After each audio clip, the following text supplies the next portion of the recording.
Very well.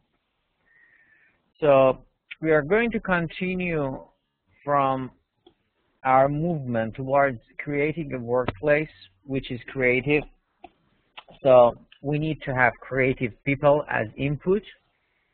We have organization and managers. So these managers manage the creative people, and innovations are the outcomes. So in fact, this has to do with a basic definition of management, which is to get things done through people. So if you want to have innovations, you need to manage, you need to hire the right people, and then you need to manage these people. And everything happens in this black box. So whenever we talk about how to build a creative workplace, we talk about this black box here. And every organization is different at this stage. This is the stage you make a difference. This is where you control everything. So creativity is the well from which ideas and innovations emerge. So whenever you want to ask yourself, how can I have a creative department? How can I have a creative organization? You have to think that you need to have people who are creative in the first place. And creativity refers to human act or process of producing a new idea or approach to a problem. So it's not all about idea. Sometimes you have a way of doing something which is different. Sometimes you have a different approach to solve a problem. More than when, for example, conflict happens among managers or employees, sometimes one way to resolve the conflict is that to talk with the people directly.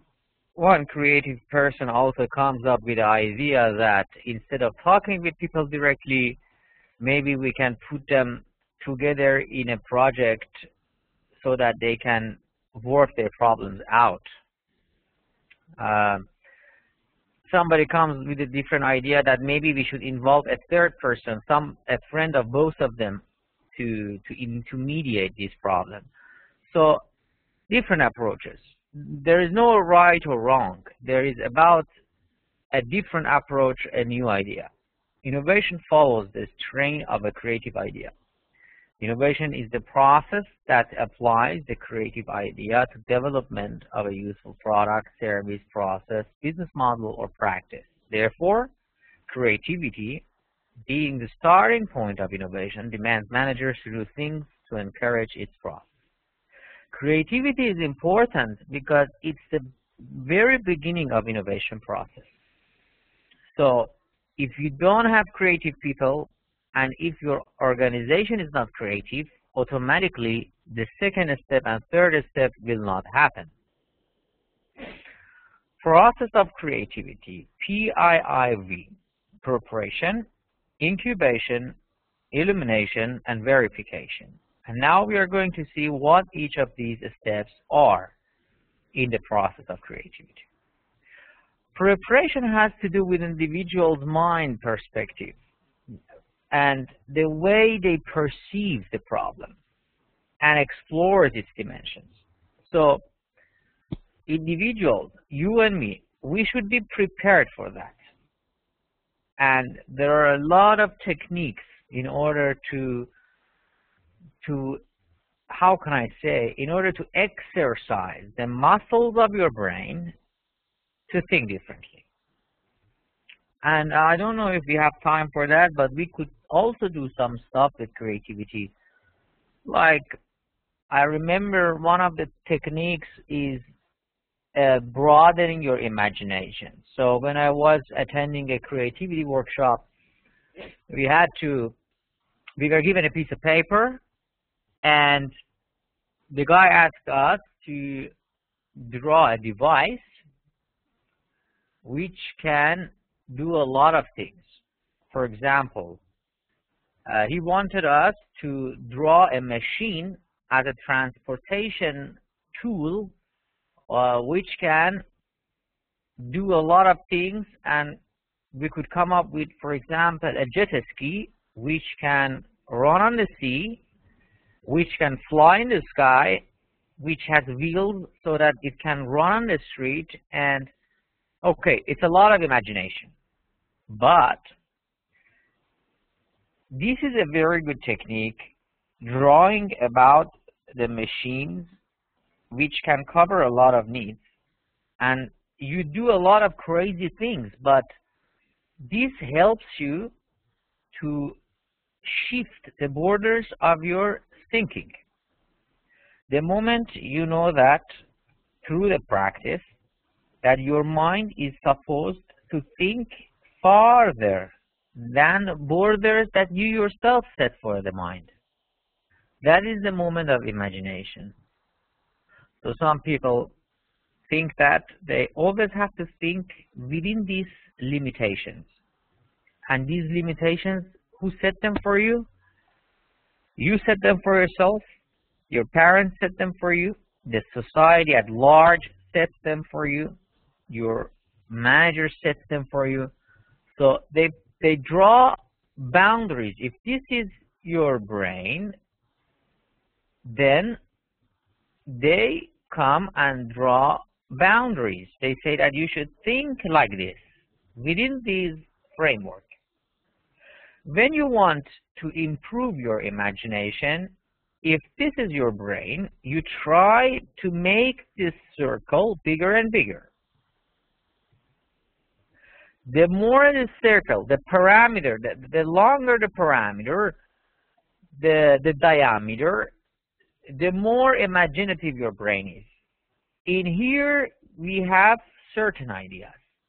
In here, we have more space, we have more ideas, bigger ideas. So you can draw bigger crosses. In here, you can even draw bigger crosses and more crosses. So you are more imaginative. As the circle grows, you are more imaginative. And preparation has to do with this process. Incubation. When the babies are born, newborn babies, if they are not very strong,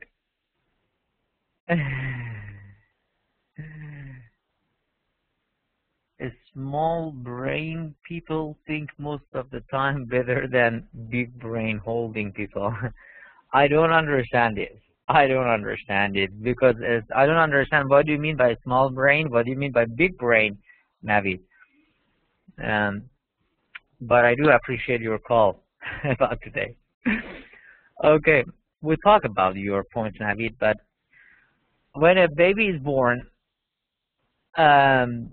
if the baby is not as strong, if the baby is weak, they put the baby in an incubator. So that for 2 weeks, 3 weeks, 1 month, 2 months, depending on the situation of the baby stays in the incubator in order to become strong enough to be taken care of by the mom. So incubation is borrowed from that context. And there are science towns and technology parks. It's like a park, but you don't play in that. You have technology park. You produce technology in it. And in these technology parks and science parks, they have small offices and laboratories, and sometimes sophisticated ones, depending on the situation. When young people from universities or even outside, they have an idea of building a technology, they go and submit their proposal to these parks, and if they are accepted, they will be given an office for 5 years. They can use the laboratory so that they can work on their ideas and develop their ideas and finally make the prototype of their product. So this is also another sort of incubation. Of course, there is a competition because this money comes from government and sometimes from private sector. And this is a very good opportunity for a 22-year-old engineer who has an idea, who has a team of friends, 2, 3, And like I remember an engineer who came up with a new soil fertilizer and didn't have money, didn't have office, didn't have the laboratory to run the test. So he applied for a science town in Iran, and he got one incubator. He was in his office, and finally, after 4 or 5 years, he could produce, and he could start his own business. He left the incubation, he left the science town, and he was very successful in the market. So when we talk about incubation, it can also happen within an organization in a smaller scale, but it can happen. Very well. Incubation period of a disease. It's latent period when you don't know the start of the disease. Yeah. But it's not very relevant to here. It is when the problem steps into the unconscious mind, as many say, I am sleeping on it. So you have a problem, you are working on an idea, and your mind is trying little by little to come to really understand this idea. Work on it. Indubitably, synthesis of the bits of the pieces of the problem occurs during this stage. So this period is very important, because this is a period, the idea, the problem, all of them are at a very marginal level. They can be killed easily. Even if you are in a department and you have a problem in the department, you feel there is a problem, you feel there might be a solution, and suddenly you are transferred to a different department. What happens? The idea is killed. You don't see the problem anymore because you're not there in the old department, and all of a sudden the whole creativity is gone. Just a second, please.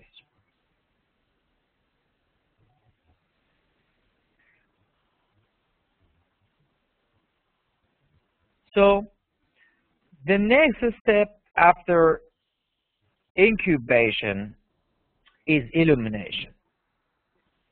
The word illuminate itself carries the meaning of illumination. Illumination means light, the aha moment. You say, yes, that's it. It's the click in your mind. And when this click is happened, then you are sure of what you are going to do. The only thing you need is verification, which is the next stage. Because this is the stage, the creative idea is consciously verified, elaborated, and eventually applied. Of course, when you have these 4 steps in the process of creativity, you can't determine time for them. How long does it take to prepare yourself? How long should it be the incubation period? When does the aha moment happens? When is illumination? Or how should you verify? These are the steps that happen, but the timing, the location totally differs from person to person, department to department, organization to organization. So as long as you are aware of it, when you are a manager and you know that you have to prepare your individuals, and when you feel that some of them are thinking of something and they are preparing an idea and the idea is in incubation phase, at each stage you can support them differently. And this is your art. Maybe incubation for one employee is longer than the other. So it all depends on the manager, how he's going to deal with them. Components of creativity. Creativity is a matter of expertise, motivation, critical thinking skills. And of course, everybody, many researchers have come up with also different elements. But these are the very basic, simple elements which almost all agree upon. If you are not motivated, certainly you don't want to go the extra mile. You don't want to do more. You don't want to do better. You just want to do it good enough just to pass a day. If you are motivated in a department of, for example, marketing, but you don't have any clue what marketing is, you just got a job there because they were short of a staff, it was a special case or whatsoever, but you are not equipped with the science of marketing. So how are you going to be creative? How are you going to come up with a very fantastic marketing idea or a sales idea or an advertising idea? You can't do that because you don't have the expertise. You don't know when you don't have the tools, you cannot even hammer a nail in the wall. Critical thinking skills. Imagine you have expertise, you are motivated, but you don't know how to think critically. And this is very important because critical thinking is a very long process. You learn about critical thinking almost from primary school. The moment your teacher asks you, what are the weaknesses of this, for example, way of doing things? How can you improve it? The moment your teacher groups the class into 2 and 3 and says that this group is going to present on, for example, temperature or climate, the other group is supposed to ask questions. And all of these exercises, all these 3 form creativity as a core concept. And expertise here is defined as the technical, procedural, and intellectual knowledge, the know-how that often takes individuals years to accumulate. And expertise, if you want to become an expert architecture, you do 4 years engineering at the university, 2 years, 3 years working experience, you become an expert. That's why it takes years to accumulate. Thinking skills, creative thinking skills are defined as how people approach problems. Creative thinking skills are often a function of personality and work style. If you are a shy person and if you like to work alone, just sit at your desk and do what you want to do. You can't expect yourself to critically think about problems because your personality is your box and you are here and this is your personality, and your personality does not let you venture out. Work style. You are sitting here quietly, your colleague is sitting here, the other department colleague is sitting here. You want to work on your own. Therefore, you do not make connections, and when you don't make connections, you cannot critically look at their way of doing things and come up with an idea. Motivation. Motivation is the internal condition that activates behavior and gives it direction, energizes, and directs goal-oriented behavior. Now, what are the types of motivation? Some motivation comes from outside. Look at this carrot. I look at this guy. He is running to get the carrot. Extrinsic motivation is induced from the outside through means such as bonuses, promotions, cups, prizes, etc., etc. So some people go for this motivation. And this is their personality. They just like it. They like more money for their ideas. That's it. Some people are intrinsically motivated, meaning that it is a kind of motivation that fires by internal passion or interest. Look at this guy. He is old, but he is doing sports. He doesn't get money. He cannot go into a competition. He cannot enter Olympics anymore because he's very old, but he's doing it. There is something else that this guy is after. It's a sense of self-satisfaction. It's a passion. These women, athletes, they have to practice for years and years. What they get, of course, is a medal, but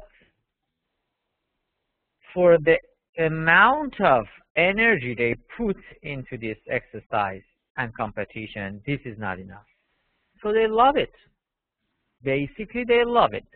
They do it for their own sake, and this is something from within. Which one is better? Extrinsic or intrinsic? Research has shown that intrinsic motivation has a stronger and greater impact on creativity. Now I want someone to tell me why intrinsic motivation is better.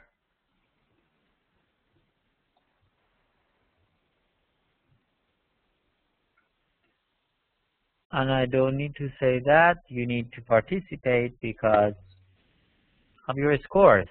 And if you participate in class because you want to get scores, it is what kind of motivation?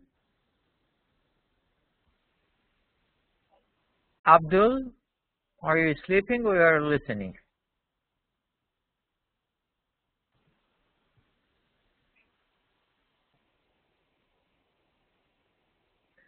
What about Abdul?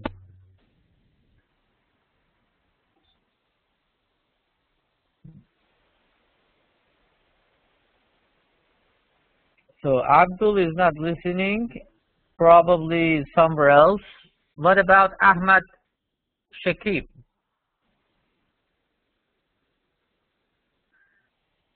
Okay, Ahmad Shakib is also not on the computer. That's the problem with e-learning. What about Farid?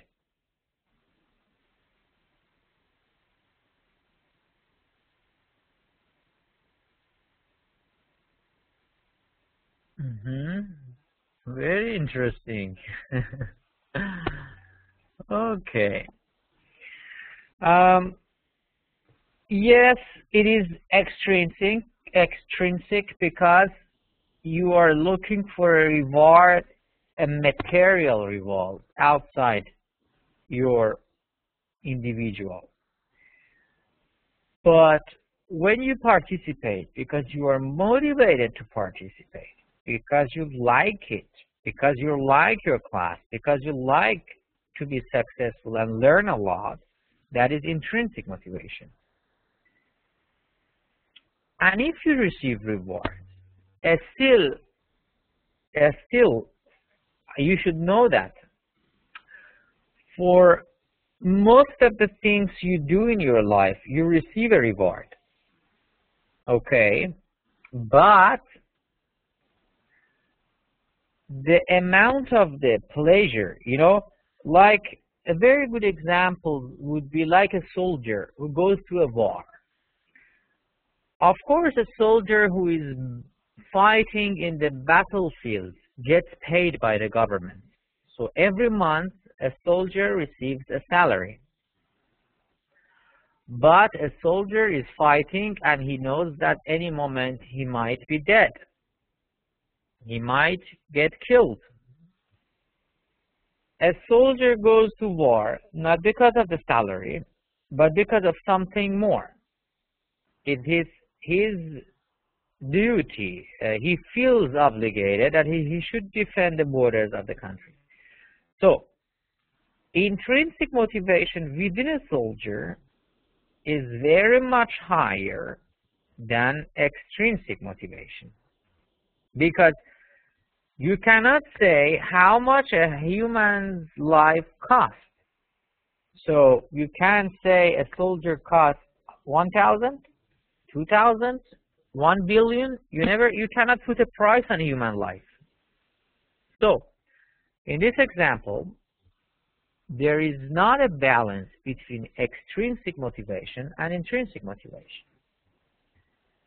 And that is the reason they say that intrinsic motivation is stronger, has a greater impact on creativity, because it cannot be stopped, because the value of it is higher, and because it comes from inside of you. So it is always with you. You are always motivated. It doesn't matter where you are, where you go. You are motivated. If you are a good engineer and you love your engineering field and you are dedicated to that, it doesn't matter if you work for company A with 10,000 salary per month, or you work for company B with 100,000 salary a month. You are intrinsically motivated. Wherever you work, you do it very well.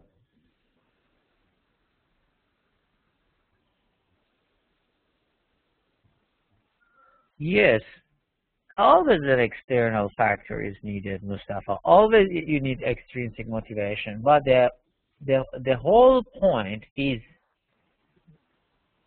that intrinsic motivation has a greater impact than extrinsic motivation.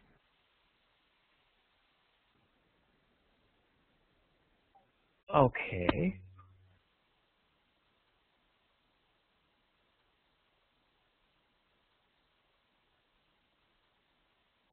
How can we manage for greater individual creativity? Before going to this slide, I want to ask you, how can we manage for motivation? How can we increase creativity? What are the ways?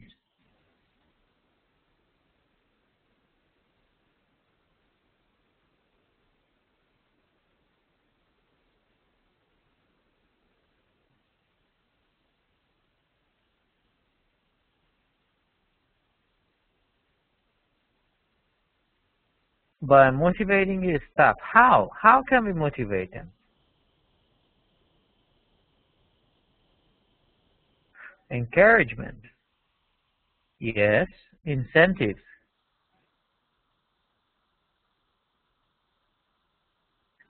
Freedom in what sense, Ubaidullah? Salary raises, okay. Bonuses.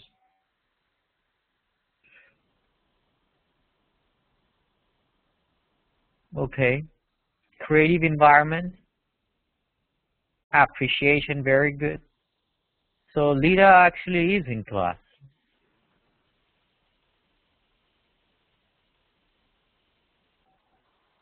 Make a good system, very good. A rewarding system, a smooth system, an efficient system. Okay.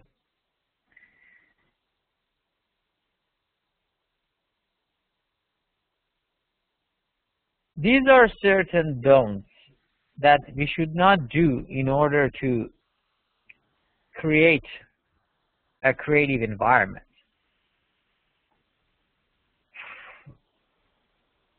Punishing failure. Punishment. You, in a company, you're dealing with grown-ups, and every one of them comes with a bunch of expertise. So when they come up with an idea, when they try something new and they fail, you can't easily punish them, because this punishment costs them a lot. So you should help them to reduce the rate of failure, but you can't really punish them. encouraging complacency. And here I need to give you the meaning of complacency because most of you may not know that. Whenever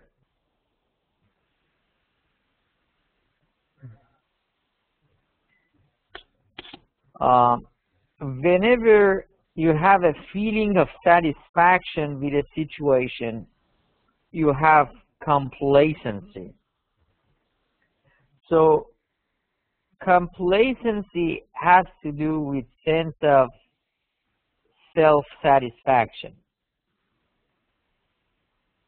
And this is a very, a state of being pleased, self-satisfaction.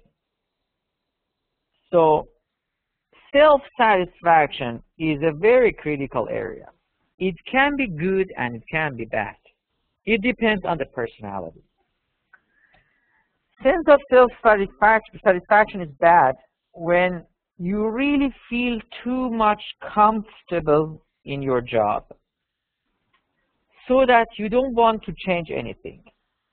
And when you don't want to change anything, it means that you don't want to come up with new ideas, because when you have an idea and then when you materialize your idea, you are changing the situation. So this is bad if you have sense of satisfaction, you are pleased with everything, and this is killing for creativity. On the other hand, if you too much push people so that they never have the sense of pleasure, they never satisfied with themselves, this also undermines their character. Okay, so with this one, you should have emotional intelligence, which we discussed last session. You should really feel for your employees to see what is the balance, where should you keep it away from them, and where you should let them have it. And this is something that you yourself with emotional intelligence can just tell. So with this one, be careful.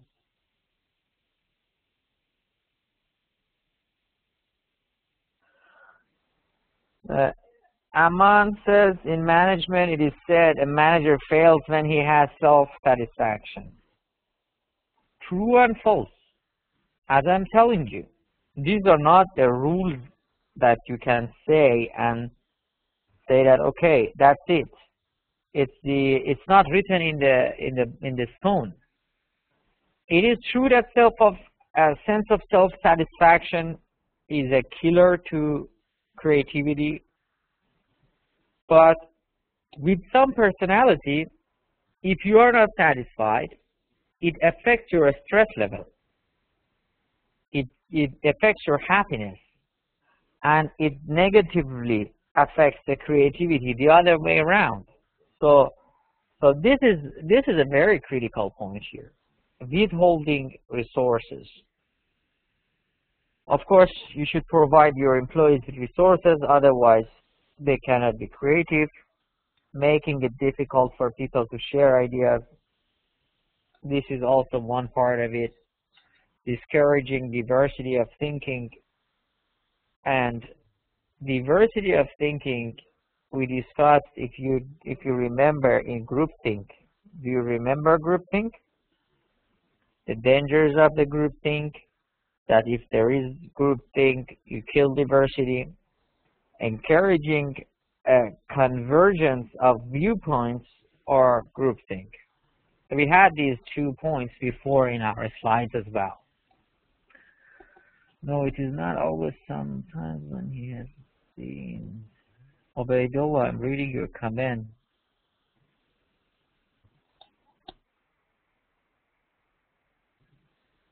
Okay.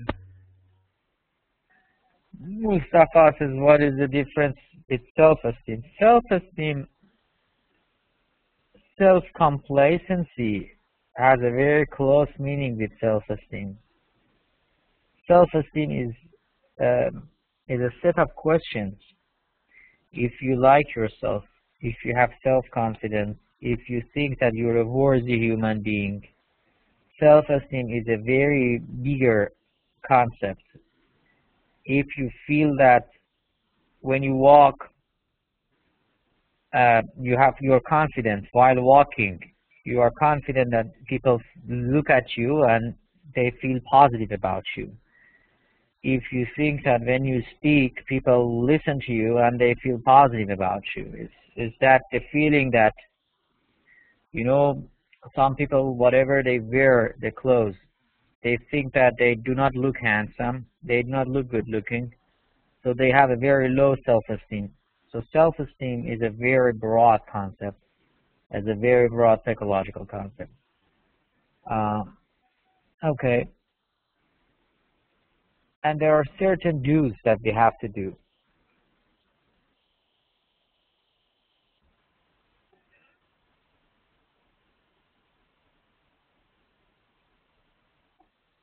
Very good of it a lot. Recruiting creative people. And it's a very tough job. Because how do you know a person is creative? This is a challenge. So you have to look at the past, you look at the CV, you see this guy has to have 3 elements. What are the elements? How can we find creative people? Only tell me the words, no sentences. How can we find people creative when we want to hire them?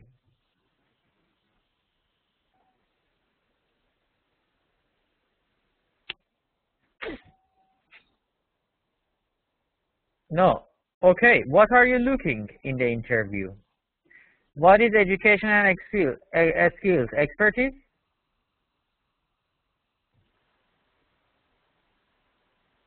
Yes, expertise.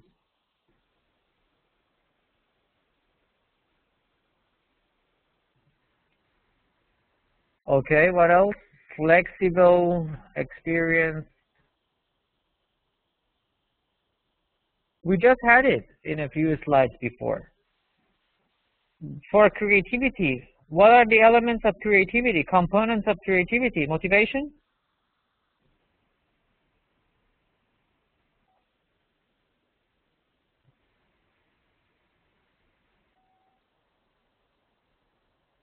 What else?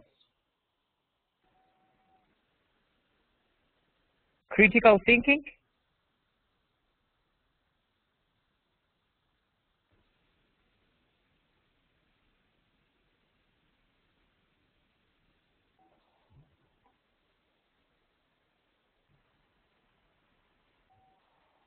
Yeah. So you are looking in for these elements, and these elements during the interview, going through the CV and everything, you can find out about these elements. Hiring people who have demonstrated the persistence and self-confidence that indicate creative thinking. Let's go. You should be self-confident and persistent, because when you fail, if you show persistence, it means that you are motivated and you have the stamina to fight. Getting the right match.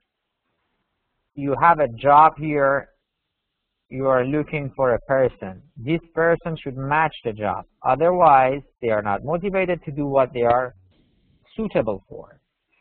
Giving freedom. By freedom, it doesn't mean that the guy doesn't come to work, or if comes to work late, you say that, okay, no problem. Freedom means that do not go over the desk of your employee every minute and every 5 minutes and pushing. Let the guy do the job.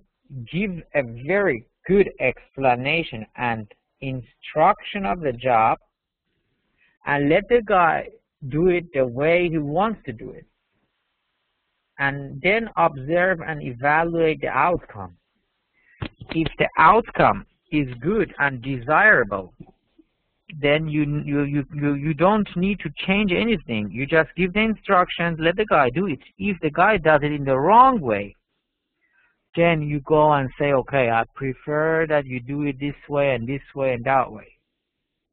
And providing sufficient time and resources, don't stress them, give them resources they want to do their good job. Innovation is often a result of creative groups. Well, if you hire creative people and put them in groups, then you have a creative group. Benefits of creative groups. Individual differences can produce a creative friction that sparks new ideas. And this friction is not a conflict. When you have creative people in a team who can work together very efficiently, the sort of conflict that happens is a very positive conflict. This is called creative friction because all of them are motivated, all of them have a lot of ideas. So this kind of conflict is really, really constructive. It's like a challenge, a competition for ideas. There is a competition to do the job better. There is a competition to find a better solution. And they work together on this journey. Diversity of thought and perspective is a safeguard against groupthink, yes. That is the tendency of individual thought to converge for social reasons around a particular point of view to the exclusion of others. So when you have creative people who are diverse, you don't have groupthink, and that is very good. Diversity of thought and skills provides opportunities for ideas to develop. That you know all for sure. So this is a groupthink. All of them drinking from one water. This is a team. They are married. They go through one direction, and if this is hitting the ball is success, but you see here different ball colors, different roads. So this is a team looking for success with different ways. So there is no groupthink.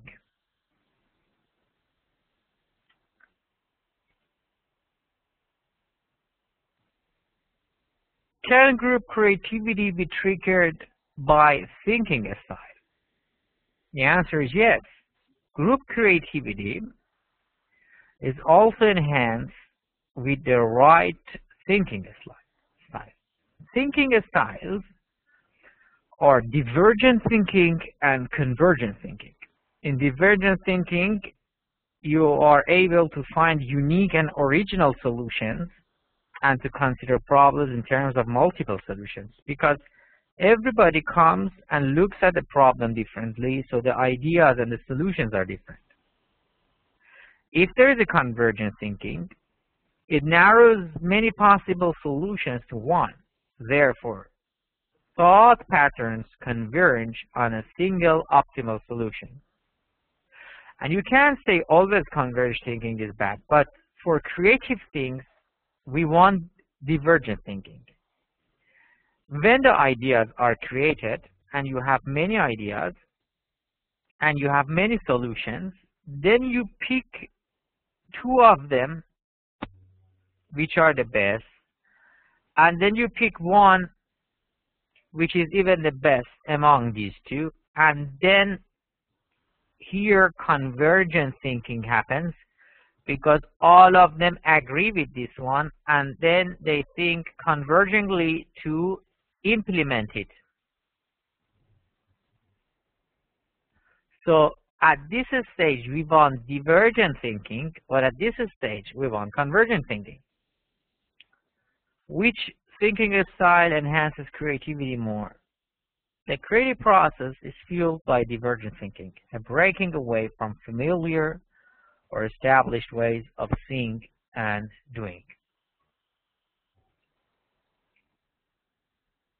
Does diversity breed conflict? Yes, it does. But we should handle it. How? What is the best antidote to destructive conflict? And you know what antidote is, right? When you have a poison, you need an antidote in order to survive. These are the group code of conduct. If you have this code of conduct, then you can avoid conflicts. Every group member, near-wise is written, individual difference in thinking in a group can produce problems. It's conflict, but listen the group code of conduct and see what we can get out of it. Let me make it a little bit bigger.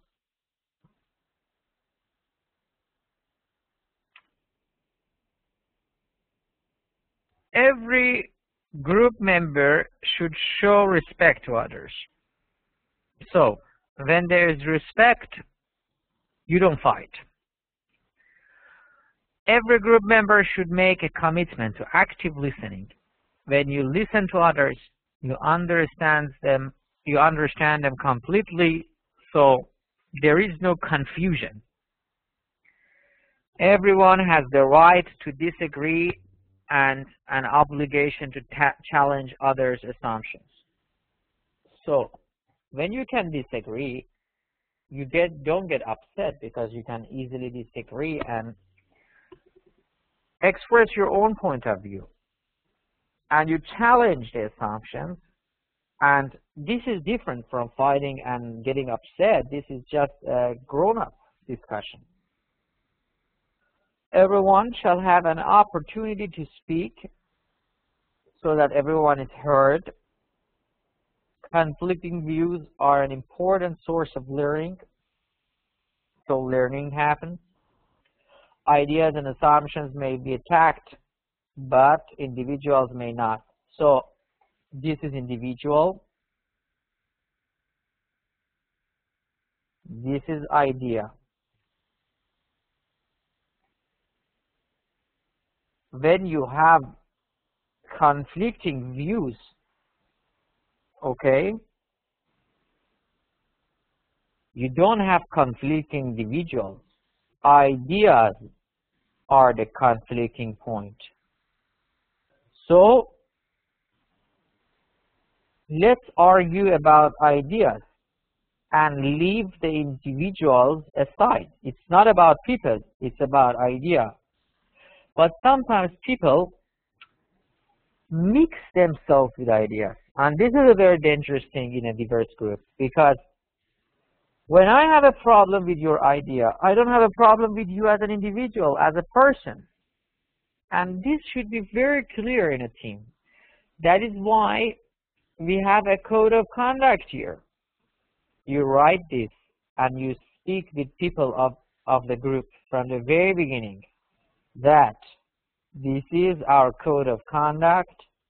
We want to go ahead with these rules, and if there is a conflict, it's between ideas, not between people. Calculated risk-taking is good. So you take risk, but a risk which is not stupid, a good risk. Failures should be acknowledged and examined for their lessons. If somebody has an idea and makes a mistake, this mistake should be analyzed. Mistake should be analyzed.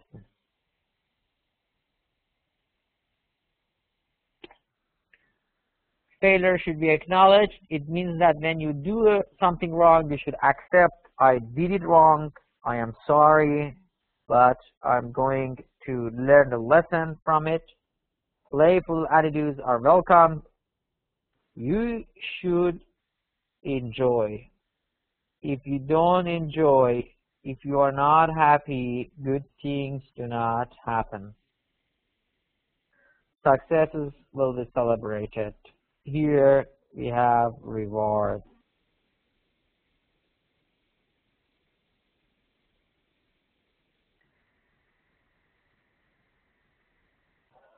Okay, Mirwais is saying that that every company should have a code of conduct. By creating that, we will be able to reduce the rate of conflict. Yeah, but you are right. Every company should have it. Also, every team should have it, so that there is no confusion down the road.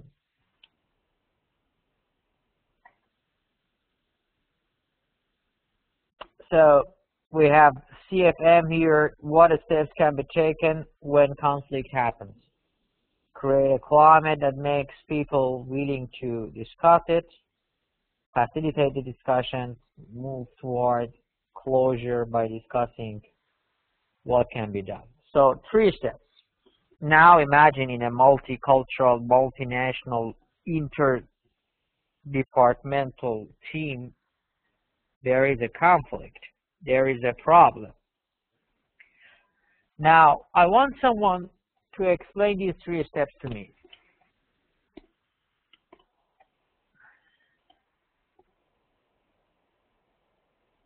Is there anyone?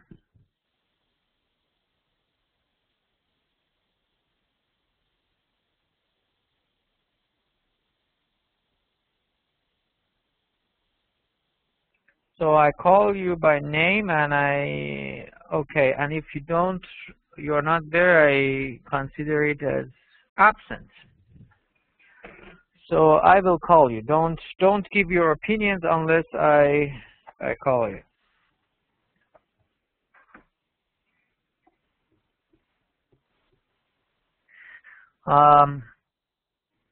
Abdul Mubin, can you talk?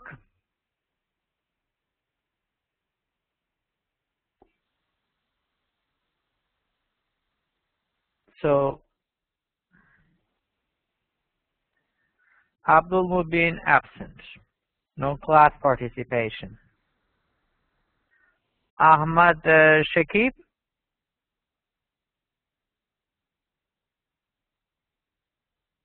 Okay. So Abdul Mubin is there. I need to, let me write for you.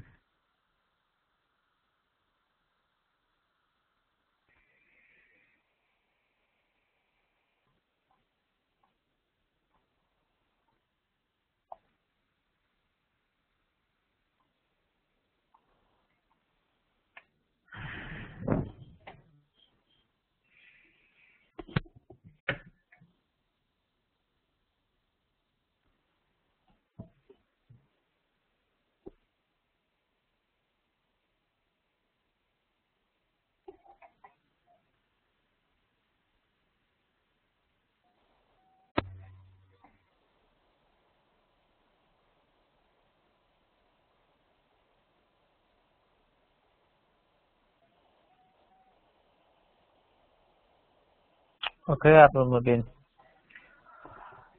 Who is willing? Lida Akbari on mobile phone. So apparently you don't have the facility to talk. Farid Ahmad Nikpur.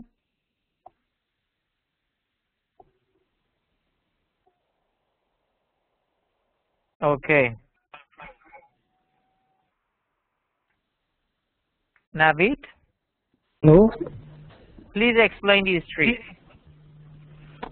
Do you hear me? Yes. Yes. From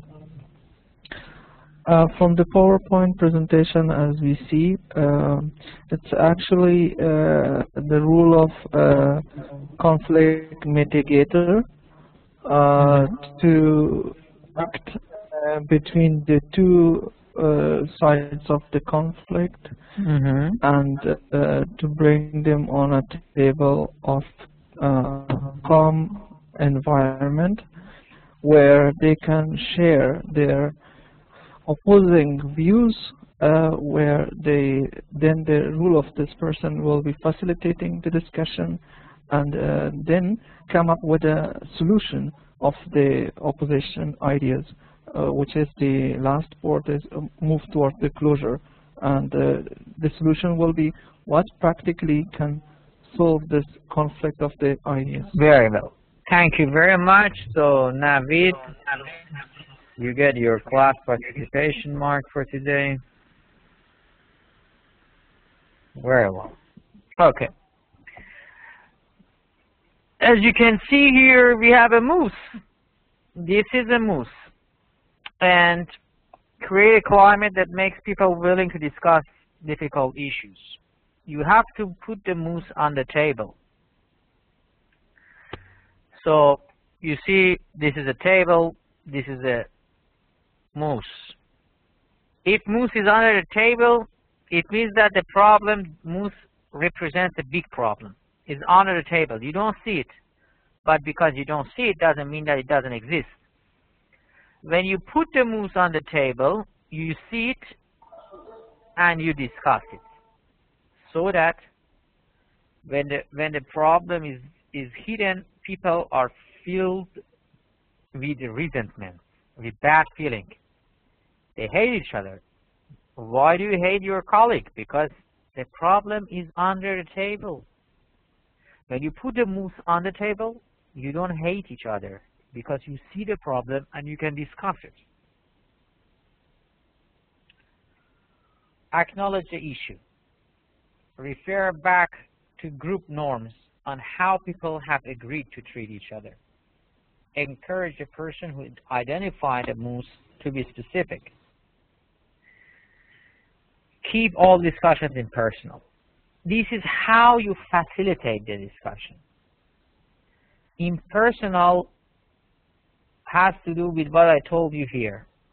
If you have problem with ideas, if Navid and Nasir have problem with each other's ideas, doesn't mean that Navid and Nasir should fight with each other. This is the problem of ideas, not problem of people. And that's why you should keep it impersonal. Move toward closure by discussing what can be done. Find a solution. And this solution can come from anywhere. And maybe you can involve, if the problem is on resources, you can talk with big managers to get more resources. If the problem is language, you can talk clearly. If a communication problem, you can communicate more efficiently, talk together more, explain 2 times, 3 times. So whatever the problem is, you need to find a closure. Otherwise, the team doesn't move ahead. And this is how you have an innovation-friendly environment. And there are 7 ways here presented by the book in order to have an organization which is enriched by culture of creativity and innovation. Farid says if someone is not ready to discuss. So Farid, I want to put you on a speaker. You can tell us, what do you mean by that?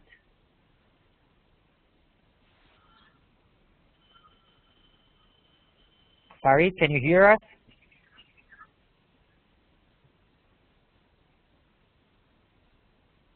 Farid?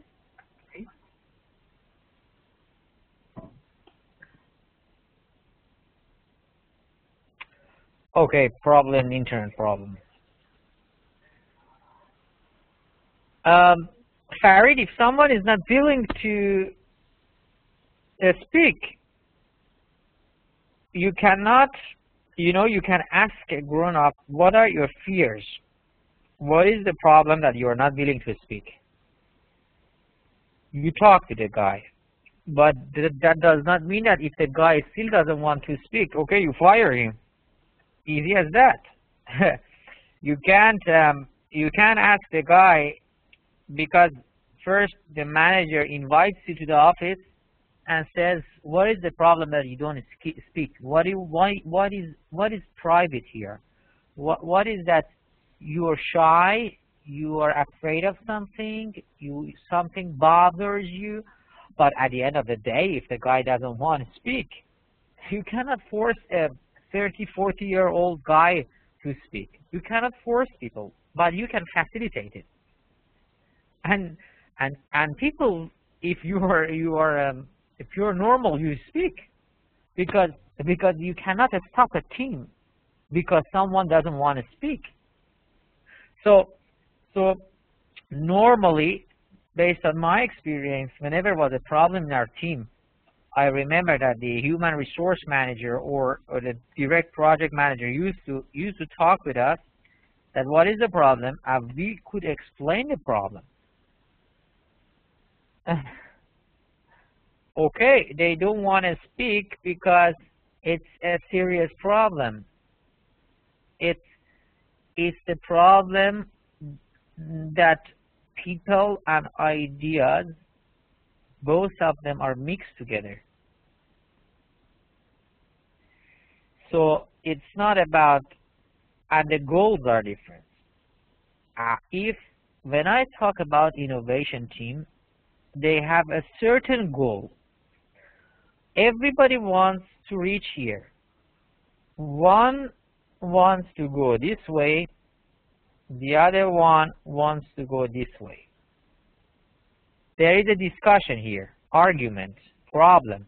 These two guys come together and talk, and the solution of talking is we should go this way. In the example that Farid is telling me, one guy wants to go this way, the other guy wants to go this way, another guy wants to go this way. With different ideas, different ways, and different everything. How can they reach a conclusion when the goals are so different? I talk with you, I say I want to go north. You say I want to go east. So I have to say, okay, you go north, I go east. How can I come to a conclusion? Because I cannot change the earth. I cannot bring the earth east to north or bring the north to east. They are already set. That's the problem.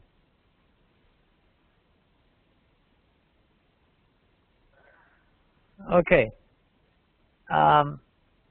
Risk-taking is acceptable. New ideas and new ways of doing things are welcome. People communicate freely. Knowledge is shared. Good ideas find supportive execution. Innovators are rewarded, and physical surroundings bring people together. So, always make a new mistake. Mistake is good. Mistake is not bad as long as it is calculated. New ideas are welcome. So, everybody has an idea. Try to smile and listen.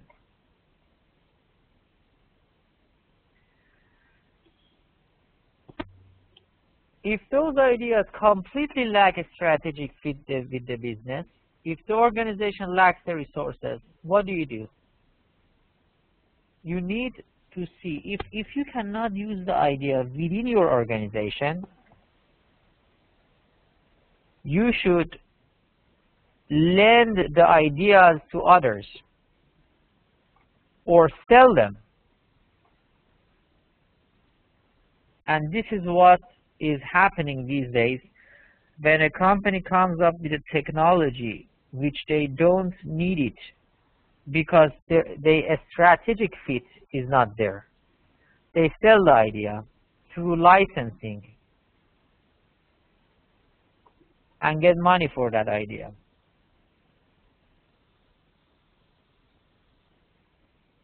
Yes, or co-finance it. Very well said. Navid is very well aware of that. How can managers encourage the free flow of information? Email and internet, physical co-location, and physical co-location these days are very, very, very common. Everybody knows about that. Joint workstations, regular brown bag lunches. The brown bag lunches is where employees eat together in the canteen and talk. So lunchtime is a very important time for talking together. Consultancy, there are organizations which help you to find a market for your technology. They are called technology brokers.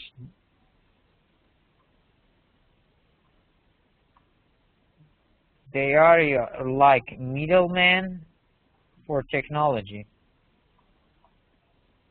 And then they find a customer for you. Okay. Now, before continuing to this slides, I want to listen to one of your presentations and then move on to knowledge is shared and the rest of the stuff. So let me look at the list who was going to present today.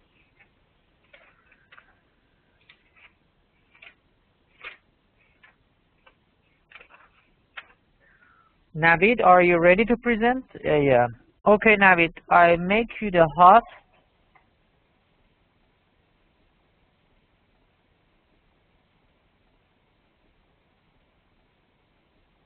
And now you can present.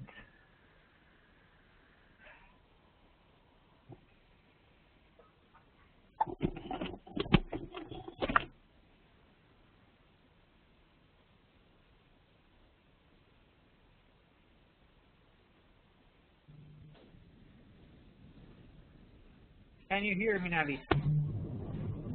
Yes, sir, I hear you, and I'm just uploading the file. Very well. Take your time, please. Yes, it's coming now here. I hope my classmates also hear.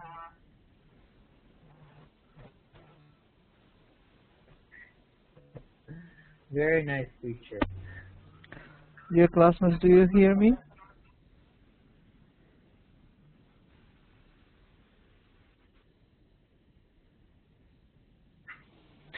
Good. This presentation actually is creating effective teams. I have taken it from internet, and it was prepared by Dr. Matthew Garnes. And this picture, as our teacher said, is very interesting because it says, without having to hurt cats, let's make an effective teams.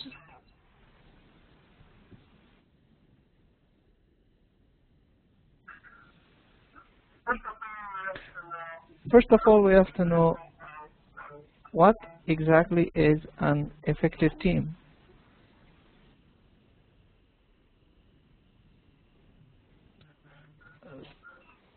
Sir, can you mute your mic because it is reflecting?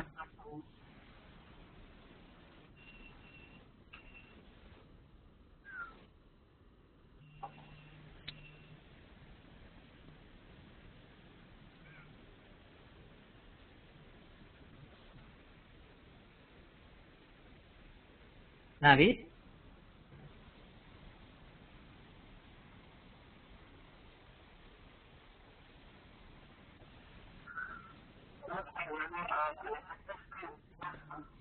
I'm listening. What exactly is an effective team? Yes, sir. I still hear your mic. That's okay. An effective team has certain characteristics that allow the team members to function more, to share accountability for their work products, shifting the emphasis from the individual to several individuals within the team. Actually, the idea of a team is a person cannot do everything, because a person only has one certain expertise in one field.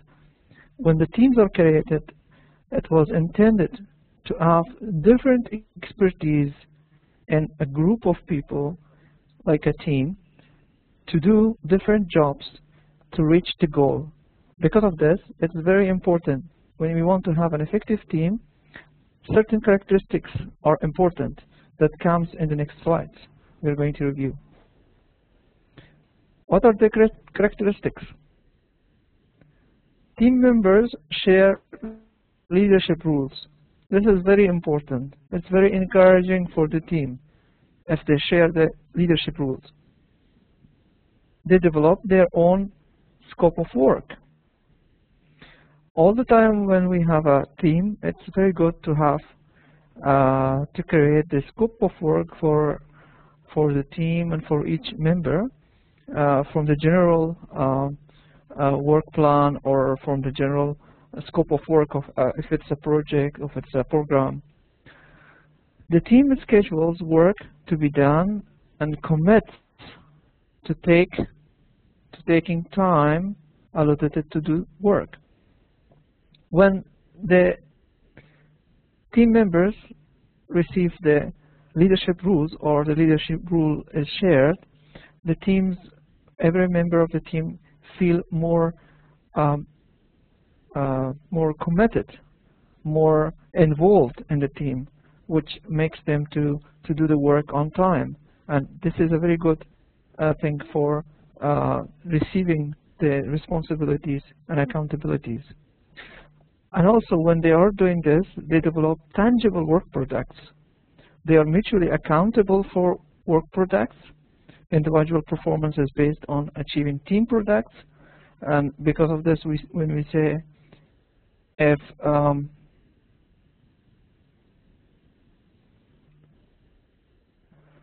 do you hear me? I see no voice. Individual performance. I hear you, Navid. I have turned off my microphone because I want other students to hear very well. Thank you. Thank you. Individual performance is based on achieving team products, and problems are discussed and resolved by the team. Because of this, when we give the rules to all the teams, when they do the job, they think that the job is done. When they are winning, the success comes, is part of everyone, is shared with all the team. Because of this, performance is based on achieving the team products. And they feel themselves as a team, and the success and the problems which will be solved also will be solved like a team. So when there is a problem, they feel it very easy because it is not just their problem, this is a team, and the team will help them to solve this problem. Why build an effective team? Building and maintaining effective teams is a time-consuming and sensitive process, particularly in businesses where the pressures of the moment are often intense.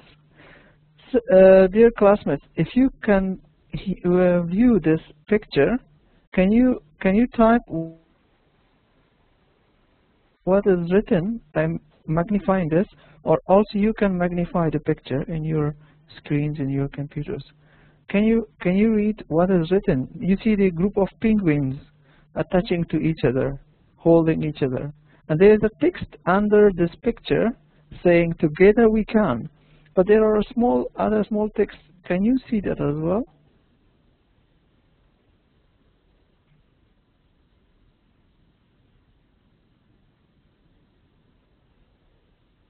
Okay, no. Oh, I see. The teacher said, yeah, you're right. Working together as a team means winning together as a team. So this text is very, very important.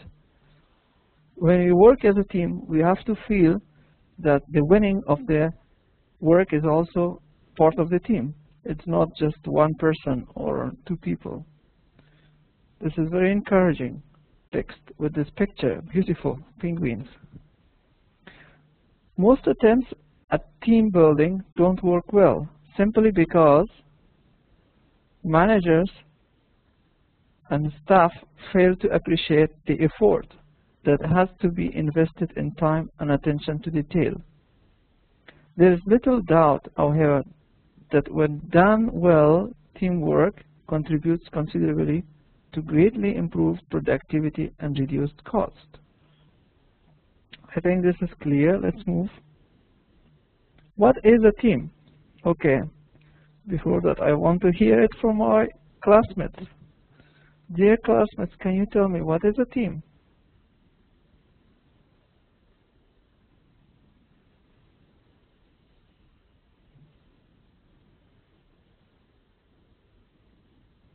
Dear classmates, can you please tell me what is a team?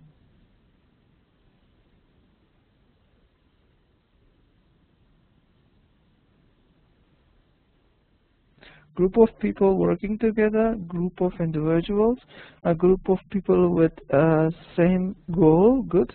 A group of people working together to achieve a single goal, group of people working together to achieve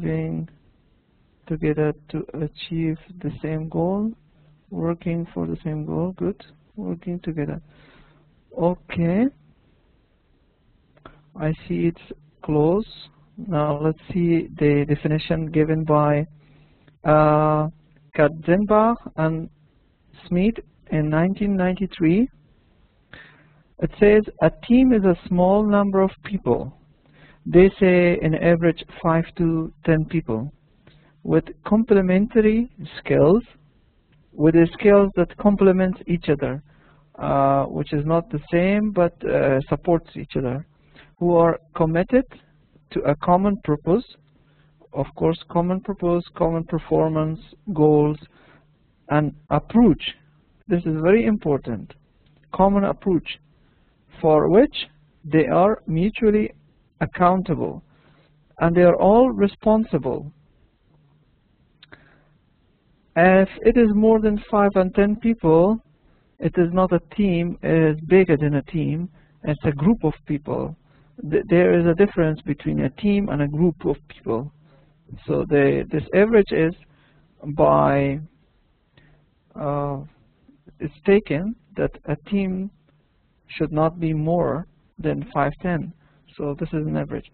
People working together in a committed way to achieve a common goal or mission. The work may be interdependent and team members share responsibility and hold themselves accountable for attaining the results. This definition was given by MIT Information Services and Technology. Okay, let's go ahead. Very good. I see some text from our classmates. The team members are not fixed. I think if it is more than 10, then it would be hard to manage them, right? But minimum it would be 2 persons. Okay, I agree with minimum as well. Characteristics of an effective team. Effective teams operate in an environment in which there is two-way trust, in an environment of open and honest communication. Okay, you see a nice picture. Can you guess what is going on there in this picture?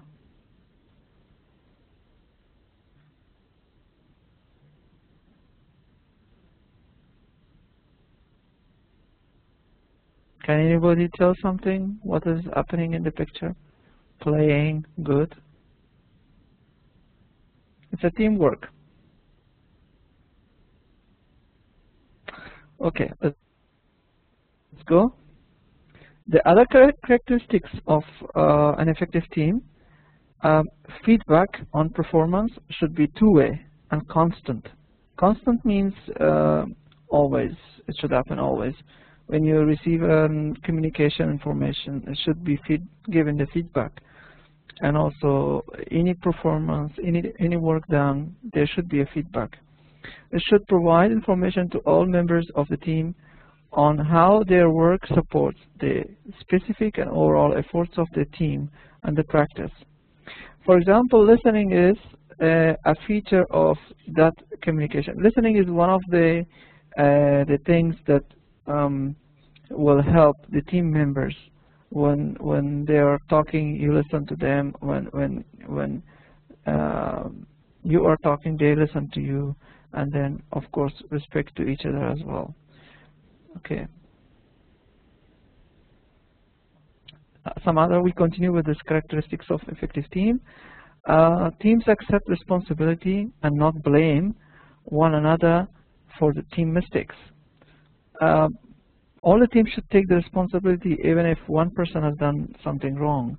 We should not blame one person only in the team,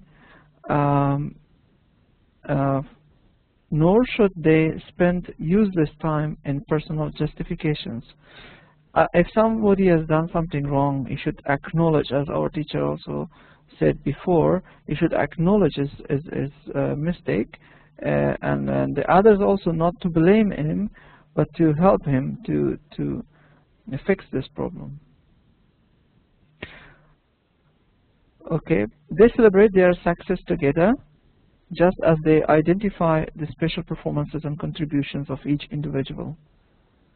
Good teamwork is based on prideful humility, pride in the outcomes of team, and humility that assumes that other team members may well have a level of expertise that can add value to the outcome. With this, it means that when there is a success, we should not consider one person who has done everything, but we should also give reward to all the team members. Good teams look upon first-time mistakes as opportunities for learning. As we always say that lessons learned, why we repeat, why we talk always after some projects, some works done, the lessons learned of those things, because it's always a first time when we do something, there are mistakes, and then there will be opportunity to learn from these mistakes, not to do it, repeat it next time. It says rather than criticism and punishment, it's better to learn from the mistakes than to criticize or punish the people. They are, however, tough on repetitive errors, just as they encourage appropriate risk and innovation. So although it is not okay if it happens, the errors happen many times, but it will encourage appropriate risk and innovation, so it will help us to learn how to manage the risks and also to innovate better in the future. Good teams honor the contribution that each member makes to the total work of the team. You as the leader or the team's expert in a particular area of responsibility leadership, your secretary is the expert at word processing and office procedures, and your receptionist the expert in client relations. So it means each person, each member in the team is as important as the other in the application of their expertise. So it means it's not only one person, the head of all or the leader of all, who does everything, but every member of the team plays a very important role and key role in their own expertise on their own area of skills that will help the team to reach to the goal. How do you achieve these things? Can anybody tell me, how do we achieve these things? By how?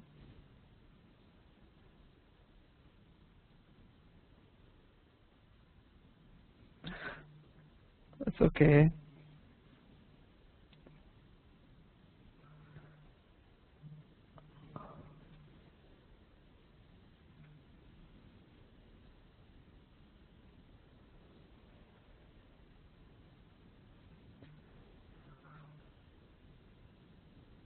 Very good. Let's move ahead because we are running out of time. It's short time. It's very good to have stand-up meetings. After each work, we can have short meetings at the beginning or at the end of the day. So what does it mean, short meetings? 15 minutes meeting. Go around the table and ask some of the questions like, what are you doing? What do you plan to accomplish today? Is there something preventing you from getting your task done? And it is not meaning to have a status meeting like the boss is doing it to show his status, or complaint session to hear the complaints and so on, or witch hunts, or to find the blame person, or mean to go beyond more than 15. It's just 15 minutes to review everything, or to have a briefing before doing everything. Let's see. Excuse me, would you please talk about which one?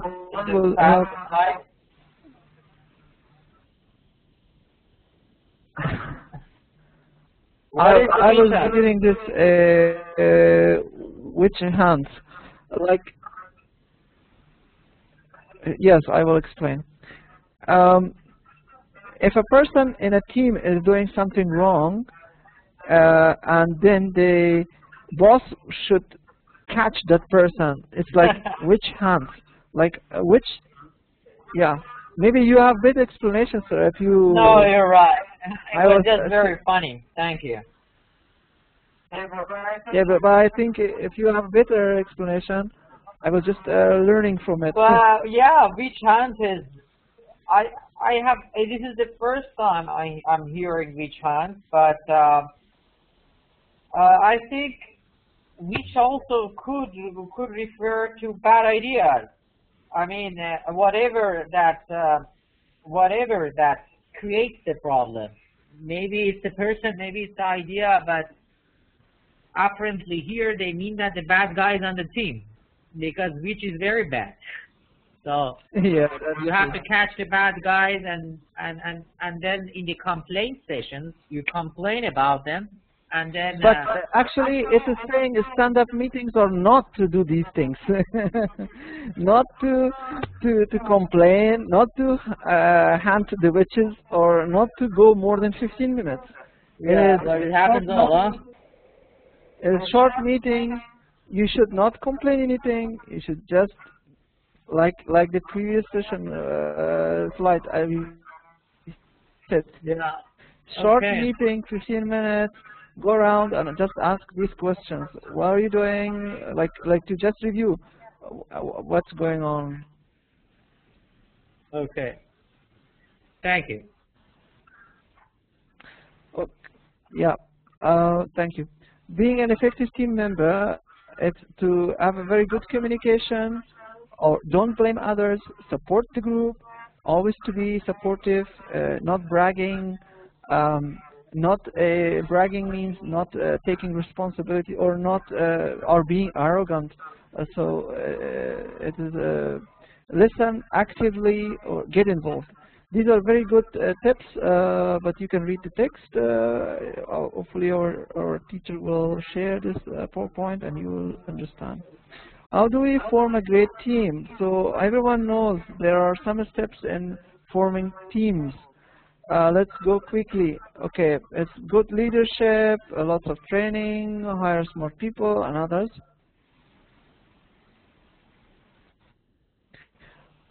Okay, this Apollo syndrome, we just skip it. It's a good thing, but it says that all the good people in a team cannot bring the success. We need a different expertise. All of the people being analytical cannot help to win the success and reach to the goal. But this is called Apollo syndrome. That was okay. Mr. Meredith Belbin was identifying this. He discovered this when he was working on the team buildings. So we found that if we have a team of all the best creative analytical people, at the end, these analytical people working together can also destroy each other's ideas and cannot reach to a decision. And it's not very good to have the best analytical people in one group. So you can see why did they fail. What can we learn is written here. So I hope you'll, short of time, we have to run a little bit because of more slides. But they can work. So David, your 15 minutes is over. If your 15 minutes is over, so you cannot continue anymore. In management, you have to. I told you. prepare something for 15 minutes because Obaidullah, I think, is going to present as well, and you. I will spare just, I will tell this last slide, and that is it. I will not go beyond this. Okay. There are actually 4 stages of team formation. We know there's forming, storming, norming, and performing, and also they added the 5th one, adjourning, which is also called morning. In the forming stage, when the short time when the team is built, storming is the time when they are not accepting each other, or when they receive the information about the leader, about the team members, times that they do not agree with the different opinions. And the norming is a stage when they understand each other better, they sit together to talk. And the last stage is the performing, when they reach to a kind of a stage that they agree with everything and they really do the job to reach the goal. Yeah, that's it, sir. Thank you very much. Okay, thank you. Navid, I just have some points for you. Yes. Please prepare the PowerPoint. Now you're done with your presentation. You have done 2 presentations. That's over for this semester. But I want you to prepare the PowerPoints yourself. Okay. And because when you prepare the PowerPoints yourself, you know that when I said 10 to 15 slides, you just arrange your 15 slides and then you prepare yourself your presentation for 15 minutes maximum. I want you to learn how to prepare and talk within 15 minutes. When you pick somebody else's slide, first and foremost, you did not get permission from that person. Yes. Second, you don't know how much time you need. You have 50 slides here. So yes. This is not something. I want you to prepare your own slides. I want you to prepare what you want to say for each slide, and accordingly arrange your time. Okay. So, yes, thanks. From next session, what I want to hear is that your slides, your timing, 15 minutes. Thank you. Now I have to move to Ubaidullah. Just make me the host again.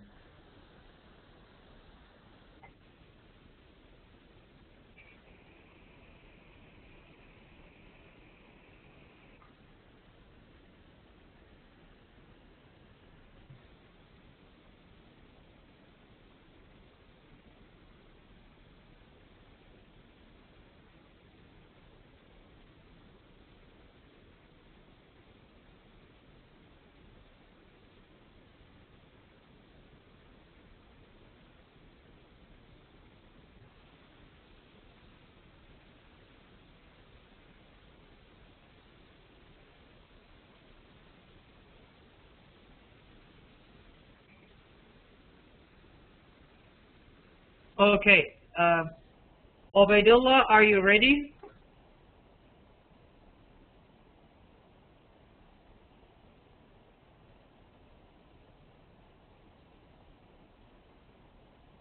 Hello, can you hear me? I am ready, sir.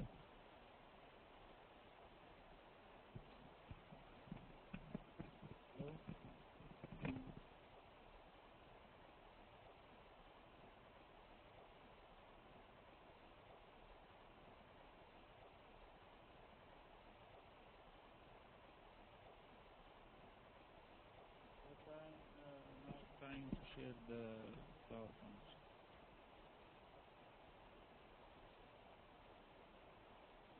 Hello?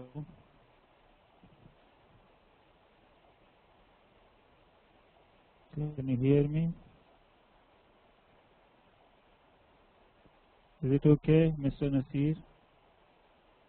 Yeah, Ms. Lida? Okay. Okay, just I am waiting for the presentation to be loaded. It says few minutes.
Wait, Mr. Ghaffari, it is just loading.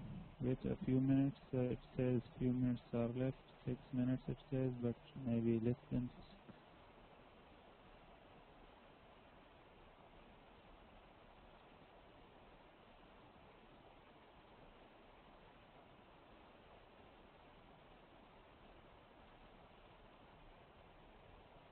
Okay, my dear classmates, Bismillahirrahmanirrahim. As it starts from PowerPoint, we will wait for that, but before that I want to just put a small glance on my presentation, which is creative climate.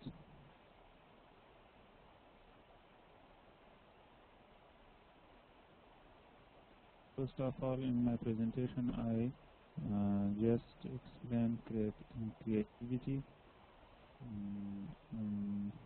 the relation of creativity and innovation, what's this in creativity. So okay, this time is left. No problem. Yeah, Mr. Nasir Ahmed Samet, can you hear me? You said low voice?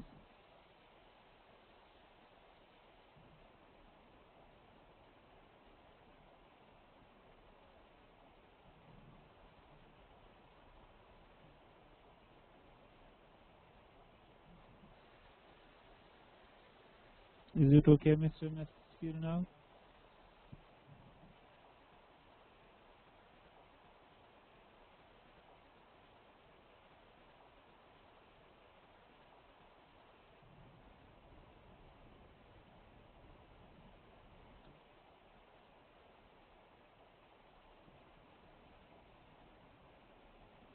Mr. Farid, can you hear me now? The mic is okay, just we wait for the file to be uploaded.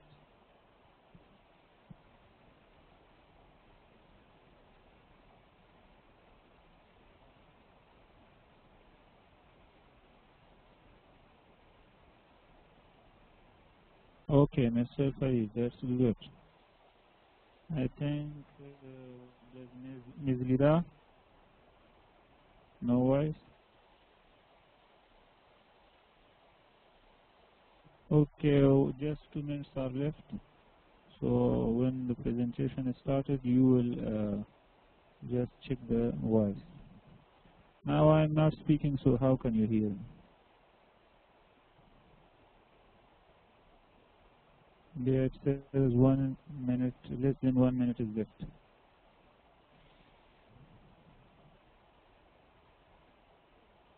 Welcome.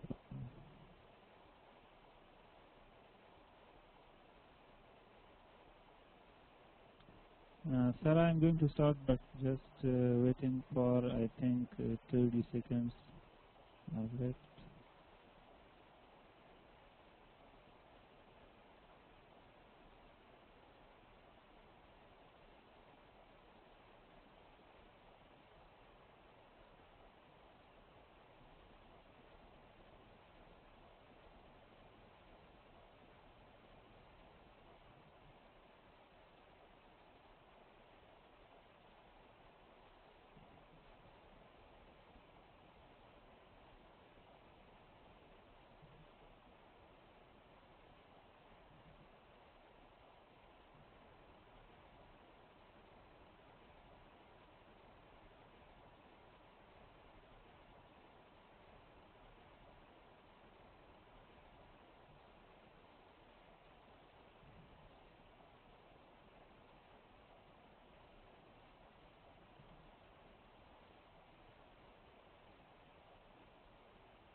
Okay, dear boss. If you see the slides, I'm just going to start. My time is, I think, now started.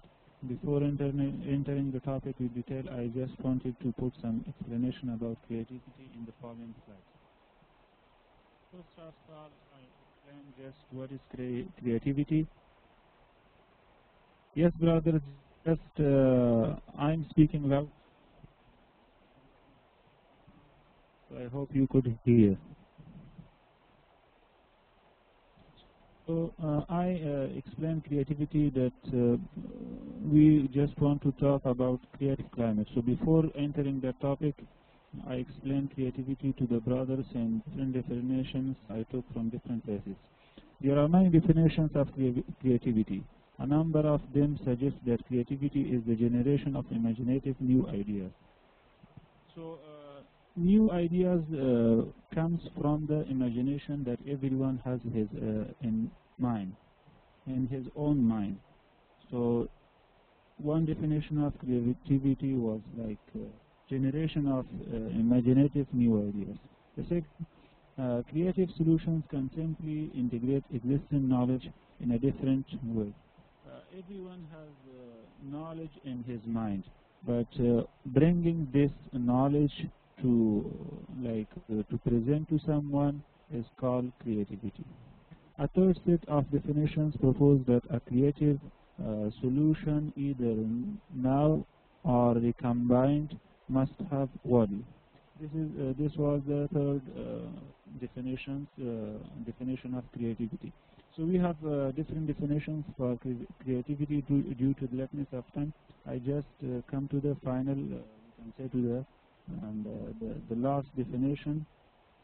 Finally, we can say that creativity involves the generation of new ideas or the recombination of non-elements into something new. In implementing these newly found ideas, in facilitating for implementation such ideas, or providing valuable solutions to a problem. We have ideas in our mind, or people, employees have ideas in their mind. Just presenting these ideas, in combining these ideas, and then implementing these ideas in a practical way is called creativity. What is the relation of creativity with innovation?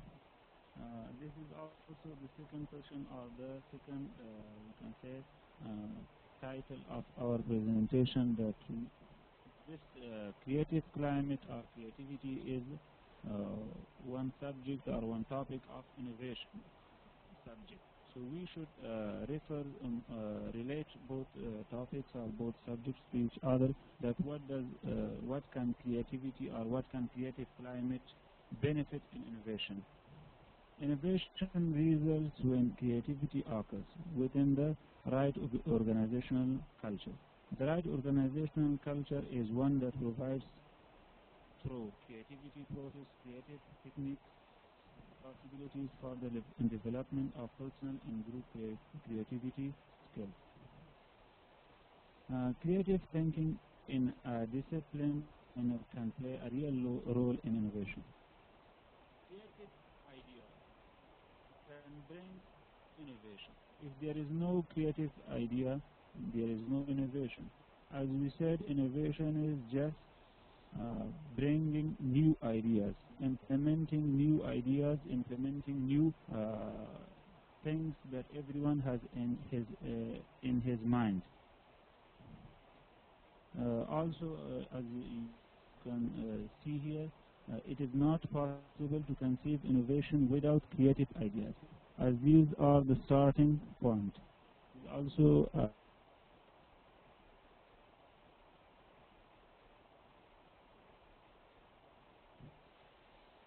the summary of this slide is that creative climate can be made by creative ideas, and creative ideas can be born by giving chance to your employees in freedom to express that they have to express the things they have in their mind and then implement. For innovation to flourish, organizations must create a climate that fosters creativity, bringing together multi-talented groups of people who work in close collaboration together, exchanging knowledge, ideas, and shaping the direction of the future. So we can understand from the definitions which are given, like the creativity definition, and at the end, the last 4 lines, the definition of innovation, so we can understand that what is the relation of both creativity and innovation. Why creative climate? Why do we provide creative climate in an organization or in a business? What are the objectives, what are the benefits, and what are the results? I just put the small summary or the small note on these 3 subtitles. We have 3 subtitles here: objectives, benefits, and results of the creative climate. The result of creative climate process is especially important for business managers in managerial decisions in action. The most important objective of creative climate is for the managers, for the leaders, for the people who lead organization, for the people who lead the business. So this creating creative climate is important for these people. One of the most important issues that leaders must address is creating the right working environment for stimulating and sustaining creativity, which is called creative climate. Doing all these things, creating a good, a well-working place, a well-working environment for your employees is the sustainable creativity, which is called creative climate. More than this one? More than, is it okay now? So now we come to the second, you can say the second subtitle of the creative climate, which is benefits. What are the most, you can say the most important benefits of the creative climate? Leaders in an organization may have a new way to manage the climate in their organization by increasing empowerment and autonomy, encouraging risk-taking, and instilling accountability. So, autonomy, maybe some brothers have a question about autonomy. Autonomy is independence, that you leave your employees, you let them to be independent in the organization. So by doing all these things, you can have a better development and empower your organization, your company, your business. This is one of the benefits of creating creative climate. The second most important thing, or the second most important benefit, is explained as below. Workplace wellness isn't just about physical health. In an organization, it is not the benefit, or it is not just important that employees come healthy to the office and they go healthy from the office. The most important thing for the business or for a company or for an organization is that they are motivated in the company. They are engaged and inspired in all activities of the company, in all activities of the development of the company, development of the organization. So they should be motivated and they should be engaged. So when engagement takes place, when motivation takes place, so this is the benefit of creative climate. More than this, I am speaking quite loudly, Brother Naveed. Just I am coming to the third part, which is results of the creative climate. What results does it bring? Yes? Expected results of creative climate are innovation through new product and process ideas. So innovation can take place when there is creative climate. When there is creative climate, continuous improvement of products or services in a company or in an organization. The third one is productivity increases. So if you have new ideas, you will have productivity, and you will have productivity based on the new ideas, based on the in creative climate. You will have efficiency, your work, your outcome will be efficient and useful for the customers and for the employees both. Rapidity, you will have the rapid, quick, you can say the results of the business of the organization. Quality of the products or services. So in the creative climate, you can have the best or the better quality of products and also the services in an organization. Also, you we can say create high performance maybe of the products, maybe of the service, maybe high performance of your employees. All high performance in all fields of your organization, of your company, you can get through the creative climate. We just come to create, how can we create creative climate? The structure, the key dimensions, all we talked about creative climate, that why was creative climate important and which were the objectives of creative climate. Now we come that how we get to the creative climate, how can we provide creative climate in an organization, how can we make creative climate in an organization.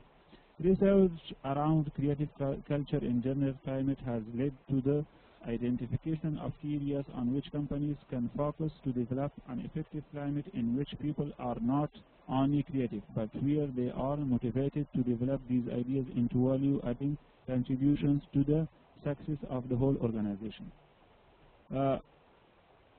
We just motivate our employees, give them chance to bring their, we can say, their ideas, and then put them to make success in our organization, or to develop our organization, to make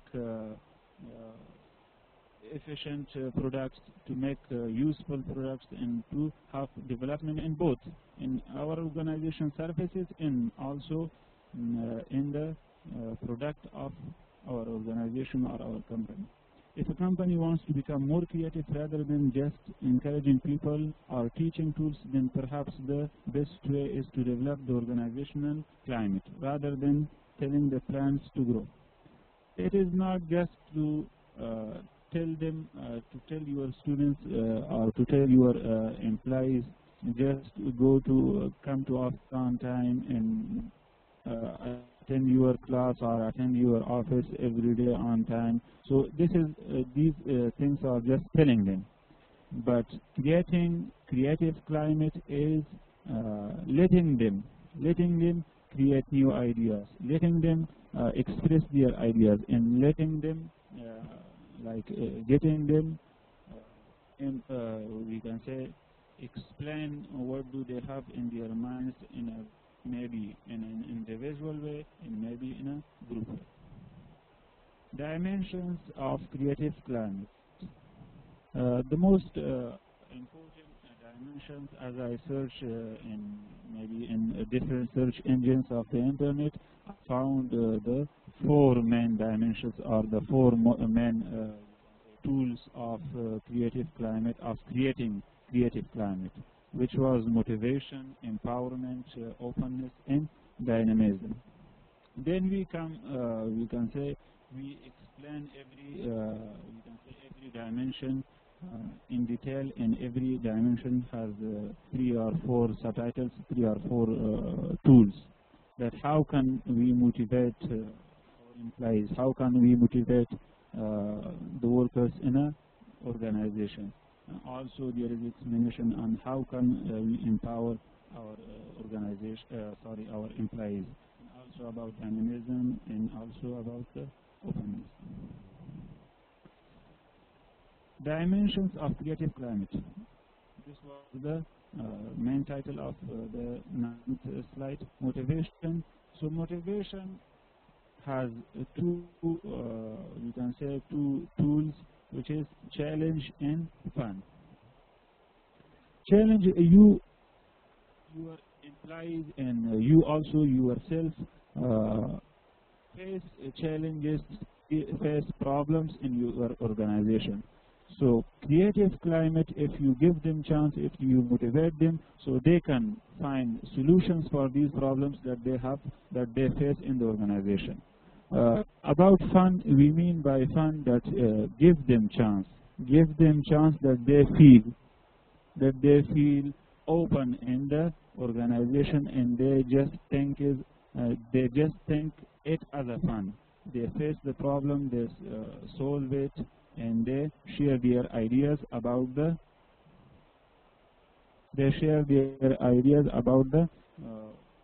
solving. Sound is not clear?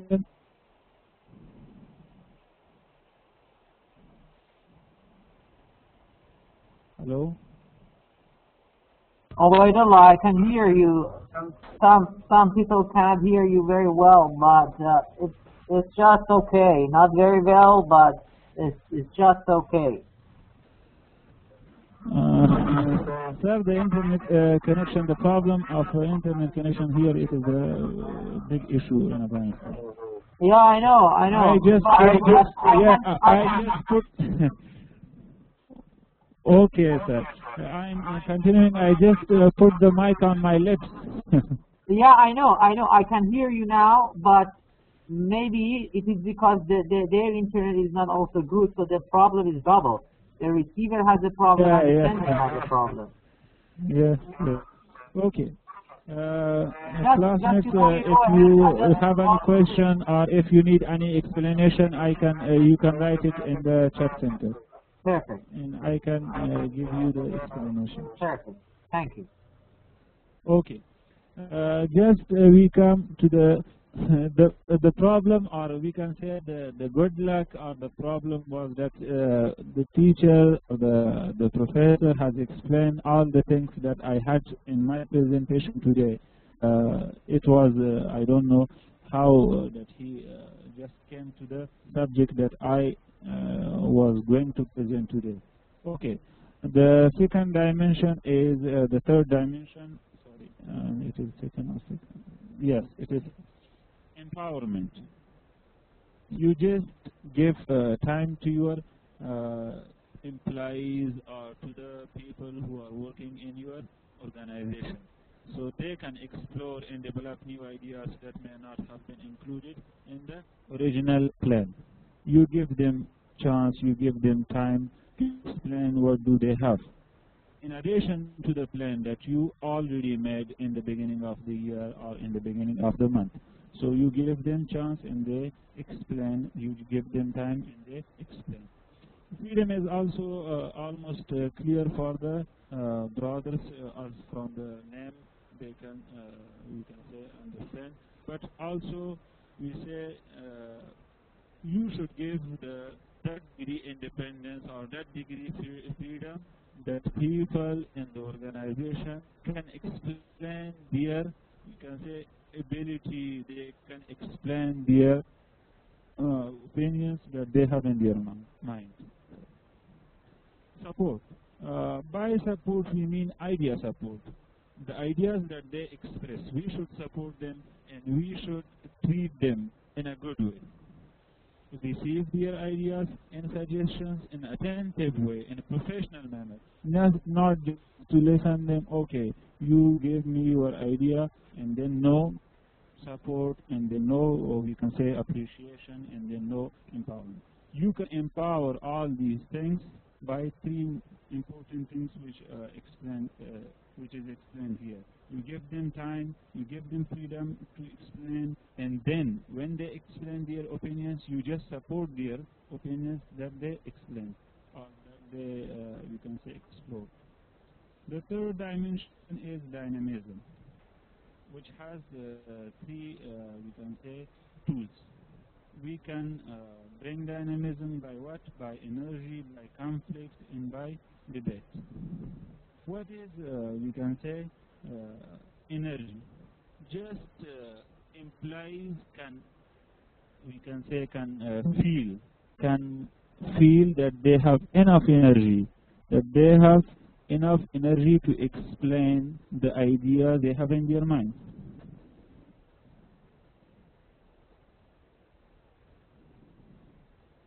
Yes, sir. The dimensions that we have, the 4 main dimensions are the 3. Sometimes some scholars say 3 main dimensions, and some scholars say 4 main dimensions. They explain just all the 10 things, which is challenge, freedom, idea, time, dynamism, idea support. They explain all these things are different we can say dimensions. But here, as I put it from one of the scholars or from one of the Google, we can say the sites or the idea of the, her name is one of the scholars, Diana or what, I forgot her name. He explained this as 4 dimensions. And I just explained the other subtitles for the each dimension. Okay. Energy, as I said, that the employees feel or get themselves that they have enough energy to explain their opinions. Conflict, when there is, we can say when there is no conflict, no idea is being brought, or no idea is being established, or no idea is being presented. So in the result of conflict, it happens. Conflict happens when there are different ideas, as we studied in diversity and also in intellectual, we can say, climate. So these ideas come from different minds. But as the professor today said, that this conflict is the conflict we should think, or the manager or the leader should think that this is the conflict of ideas, not the conflict of personal we can say, people. In the result of conflict, there is debate, there is discussion for finding the solutions for the problems they face, they get inside the organization, inside the company. The last dimension is openness. From its name or from its, we can say, title, it is, we can say, clearly explained that, as the teacher also explained this today, there is experimentation, there is trust, and there is risk. You will give chance to the employees, and they will explore their ideas. So you will take the risk. Maybe you are sometimes wrong, maybe you are sometimes right.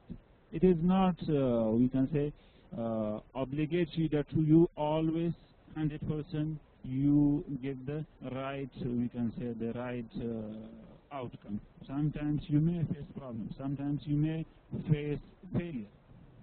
It happens. So you should take risk in creating creative climate.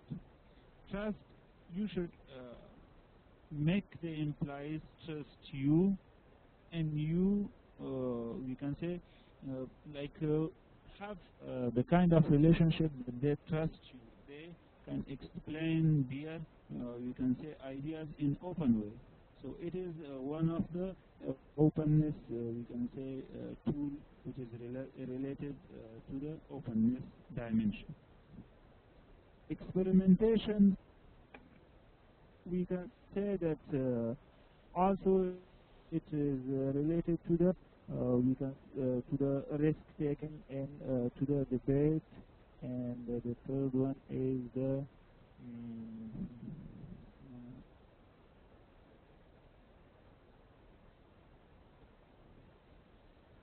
just give them a chance that they think that the workplace is, we can say, relaxed, so they can explain their ideas. Creative climate tree. Some of the scholars, they made the creative climate, or they gave the creative climate as a tree in the innovation. So you may have questioned that what is the meaning of climate here in this picture? Who can tell me what is the we can say, how does the climate work in this picture? How does the life processor and also the roots? What is the meaning of root here? Can anyone tell me?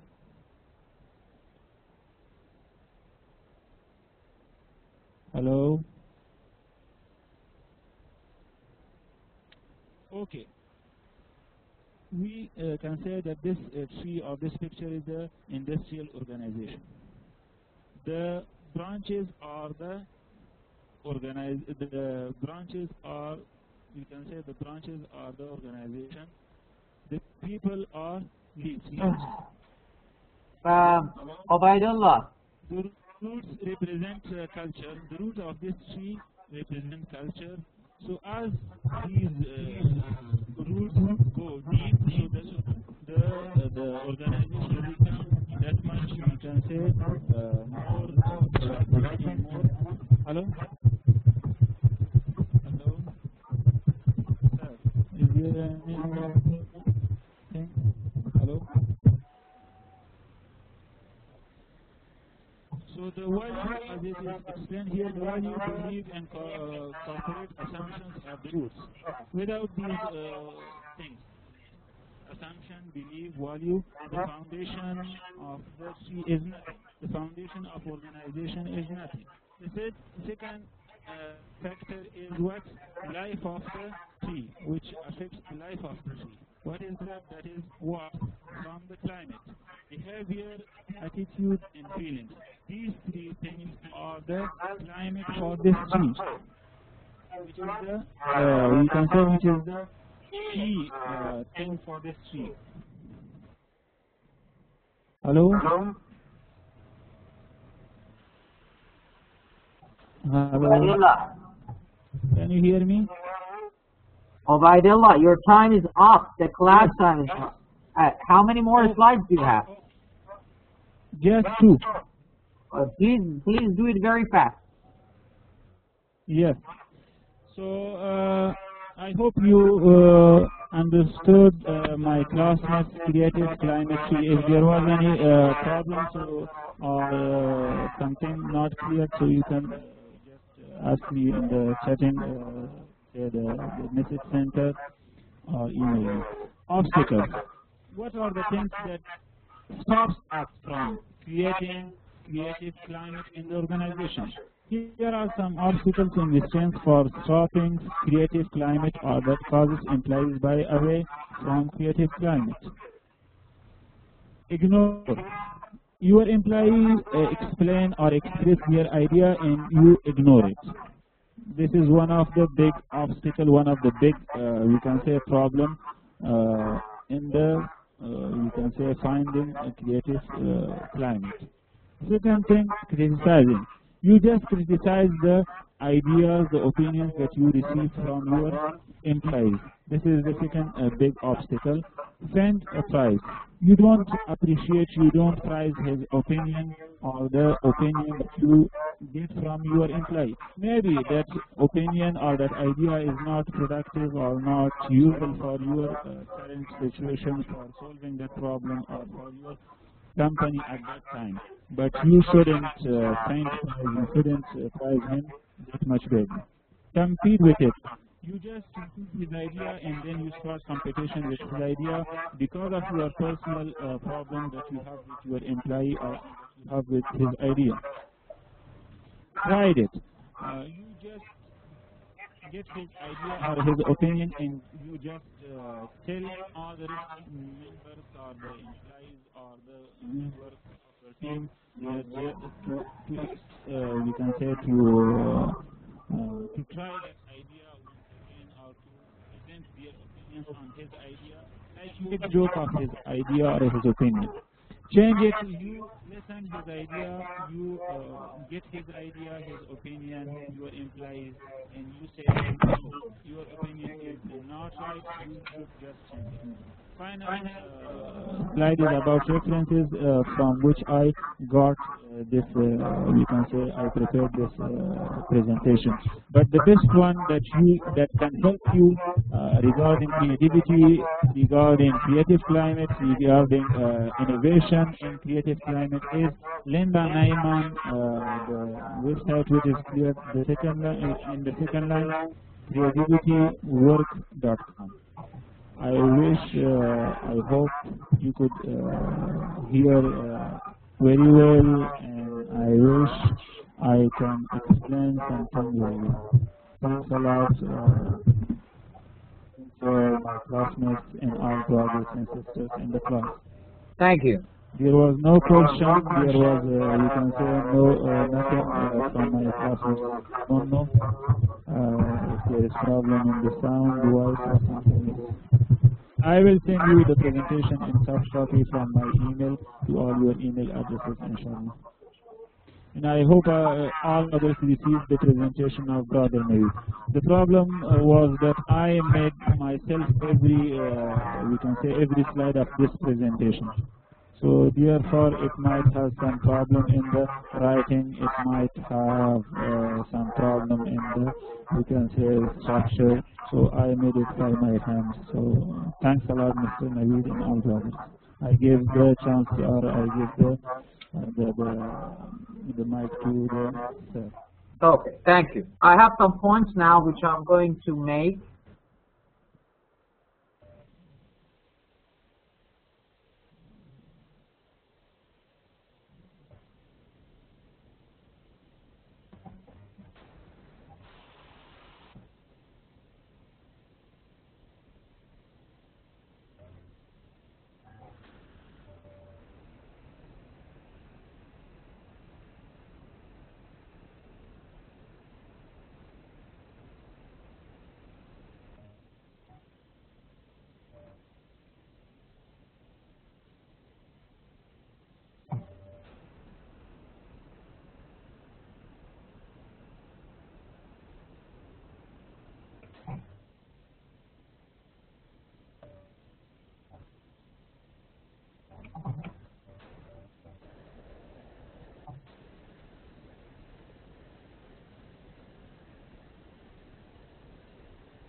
Is everyone hearing me?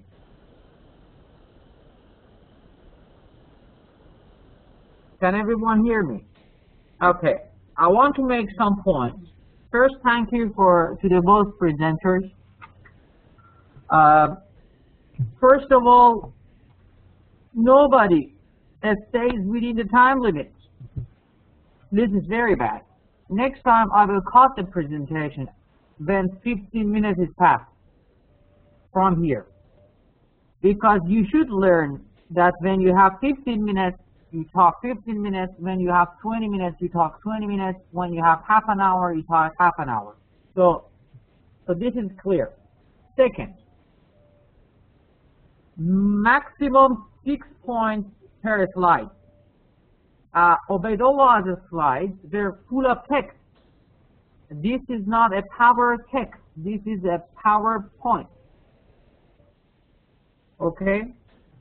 Now Ubaidullah says because of the internet it is acceptable. Okay? But you can increase the number of slides. Because if there are more than 6 points per slide, it is very hard to follow. Maximum 6 lines, 7 lines per slide. And then you can email the slides to your presenters, or you can write a text and give it to your, below the slides, there are some space you can write text. Do you know that? And you can write down a lot of explanations below in the notes part of the slide. But on the slide, maximum 6 points, maximum 6 lines. You should recognize the difference between PowerPoint and PowerText. And if you want to give a text, then send a 2-page summary of your PowerPoint. Yeah, I know. But you can write down below the slide, and then I will forward it to a student. So we solve this problem like this. And when you are presenting, in your presenting slides, you need to have 6 points, maximum. Some people even say 3 or 4 points. Practice your slides before presentation. What about references? Obeidullah's job was good because he had a final page reference. It was very good. But what about each page? Each page should have a reference if it is not from you. So these are the things. Navid's presentation was good. He was very prepared. But Navid also took a presentation from someone else. But you need to prepare 10 slides, 12 slides, and then work on it. One time I presented 50 slides in 20 minutes. Even Obeidullah's slides part was good. That was a good point. Actually, I did not stop Obeidullah because Obeidullah prepared his own slides. That was the real point. I did not stop him because he took the trouble to prepare his own presentation. And now, what I want to tell you is that one time I presented 50, 60 slides in 20 minutes. But that I don't want to tell you exactly how many slides you prepare. If you can present 10 slides, or if you can present 30 slides in 15 minutes in a way that everybody understands, okay, then no problem. But everybody should understand. So I don't want to limit you on this side, but this is the limit. You go figure out how many slides you need, how you are going to present them, but the students should understand within 15 minutes. So I give B+ to Obeidullah, and because Navid did 2 presentations and took the trouble 2 times and prepared 2 topics, Navid gets A-. Okay?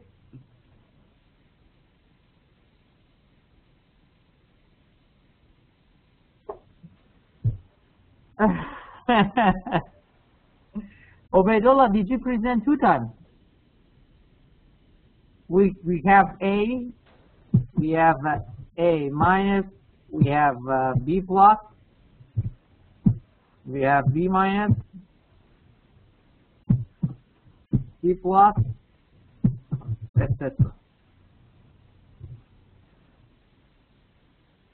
Okay.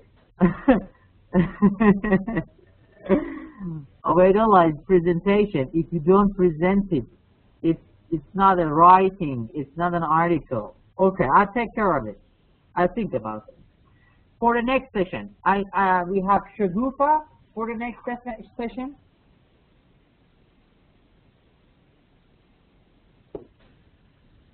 And who else wants to do next session?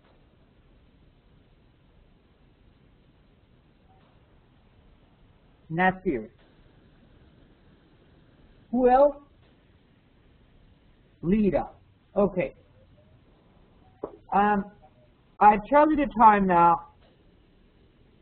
Oh yeah, Shagufa. Shagufa, also your slides are good. Also work on these points as well. If I start, okay, now it's 12:22. What time is it now in Afghanistan?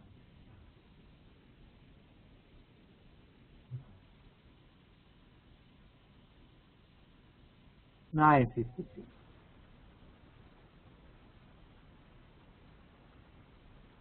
Yeah. Okay. Let me check the differences online.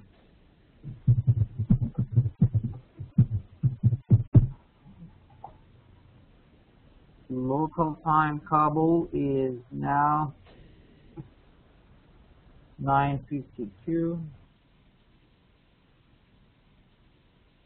Let's say 10 p.m. And here is 12.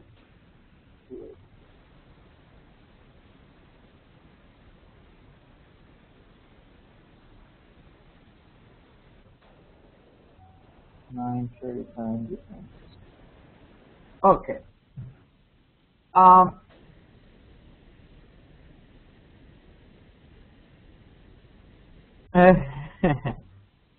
If I start the class at 10 a.m. Canada time, will be 9:30 difference, 9 hours and 30 minutes difference, will be to 7:30.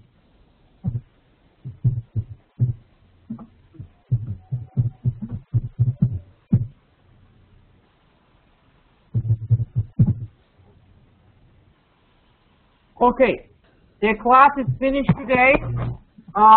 Next session we meet 7 p.m. Afghanistan time. And thank you very much for your contribution. Thank you to Abidullah. Thank you to Naveed. Thank you to Lida and Shakufa for next session. Plus, thank you to Nasir. Lida is going to present next session first. And please, other students, prepare your ideas for presentation because it's going to be part of your score. If you don't have it, don't get it, unless there is an exceptional case, okay? Yeah, best of luck to everyone. Ubaidullah, you're writing to me. You should write to everyone.